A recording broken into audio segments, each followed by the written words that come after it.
You know, I almost got knocked over in this wind tunnel we call Boylston the other day. Yeah, I think the wind picked me up and placed me a little bit down the street, actually. Definitely. I thought it was supposed to be getting warmer. Michael, is there going to be more of this to come?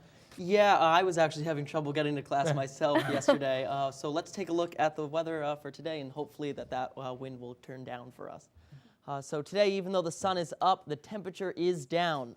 This morning, it's only 19 degrees outside, but the wind is going to make it seem even colder. As it warms up, we'll be hitting temperatures closer to around 33 degrees, and the sun should be shining all day. Tonight, the winds are going to start to wind down, and temperatures are going to return to about 19 degrees. Clouds will be rolling in starting this evening, and I'm sure many of you are wondering whether this means more snow in store for Boston. Well, I'm here to tell you, maybe. Tomorrow, Boston's temperature will rise up to 37 degrees, and we can expect to see the sun early on, but cloudy weather for most of the day. As the evening approaches, however, we have a 70% chance of snowfall. It should be nothing to worry about, though, as I expect only to see a few flurries here and there. But hey, apparently that's enough to cripple transportation around Boston, as we've seen these past few months. Looking ahead to our 5-day forecast, our weekly temperature highs are all above freezing. Today is the coldest day this week with a high of 33 and a low of 20.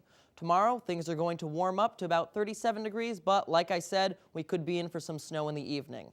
Any snow that sticks on the ground should melt away by Saturday, the warmest day this week, with a high of 44 and a low of 30. We'll be seeing the sun again by Sunday, and the temperature will level out at about 35 degrees, with similar conditions continuing to Monday. Now let's take a look at an interesting analysis of this past winter's weather patterns.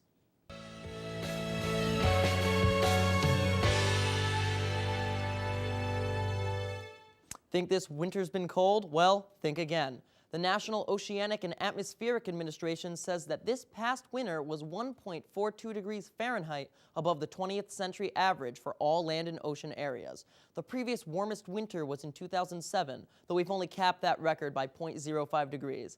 This winter, these high readings have been mostly due to very warm temperatures in the western United States, Europe, and Asia. With this winter winning the record for the most snowfall in Boston's history earlier this week, and now snagging the title for warmest winter of this past century, I guess it's a sign that this year is going to be one for the books. So, that's the weather. I'm Michael Kyanis. Back to you, Maggie and Logan.